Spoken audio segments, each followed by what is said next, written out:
Hi hello എല്ലാവർക്കും ഷെറൂസ് food ഗാലയിലേക്ക് സ്വാഗതം. ഇന്ന് ഞാനിവിടെ വന്നിരിക്കുന്നത് ഒരു ഹെൽത്തി സലാഡുമായിട്ടാണ്.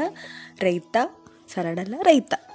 അപ്പോൾ റൈത്ത എല്ലാവർക്കും അറിയാമായിരിക്കും എന്താണെന്ന്. അപ്പം ഞാനിവിടെ ഉണ്ടാക്കുന്ന ഒരല്പം വ്യത്യസ്തമായിട്ടാണ്.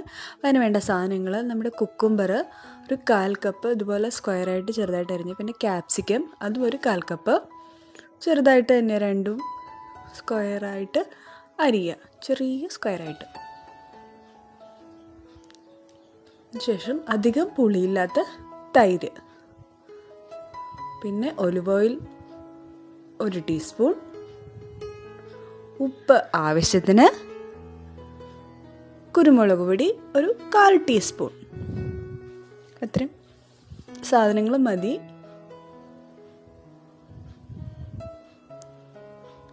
അപ്പോൾ ഇത് നമുക്ക് ആദ്യം ഈ ഒലിവ് ഓയിലും ഉപ്പും ഒക്കെ ഒന്ന് മിക്സ് ചെയ്യാം. ആദ്യം ഉപ്പിടുക, അതിലേക്ക് കുരുമുളക് പൊടി ഇടുക,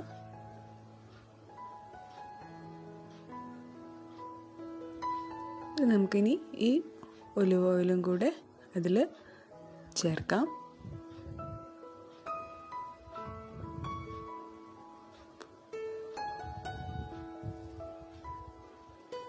ഇനി അതൊന്ന് നന്നായിട്ട് മിക്സ് ചെയ്യുക.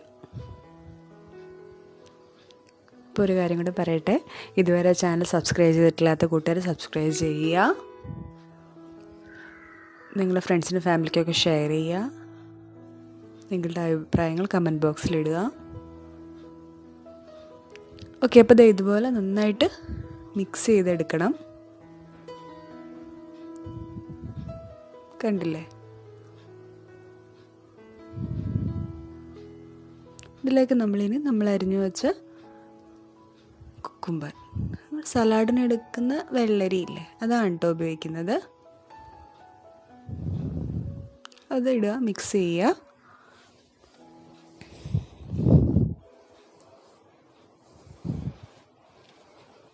അതിനുശേഷം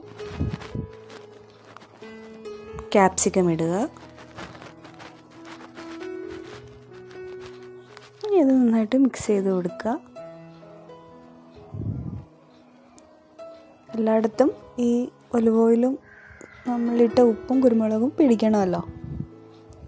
ഇട്ട് നന്നായിട്ടൊന്ന് ഇളക്കി കൊടുക്കുക.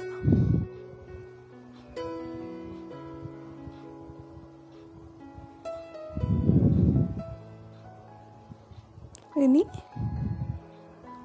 തൈര് ഒഴിക്കുക. തൈരെന്ന് പറഞ്ഞാൽ അധികം പുളിയില്ലാത്ത തൈര് തന്നെ എടുക്കണം കേട്ടോ, ഇല്ലെങ്കിൽ നമുക്ക് ആ ഒരു ടേസ്റ്റ് കിട്ടത്തില്ല. നന്നായിട്ട് ഇളക്കി കൊടുക്കുക.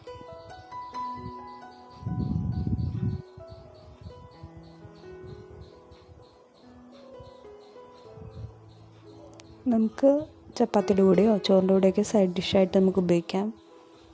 എന്തിൻ്റെ കൂടെ വേണമെങ്കിൽ സൈഡ് ഡിഷായിട്ട് ഉപയോഗിക്കാം.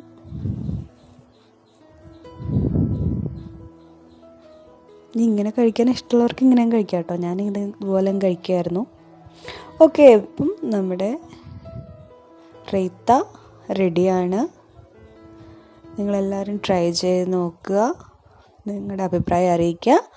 നാളെ 1 മണിക്ക് നമുക്ക് വീണ്ടും കാണാം.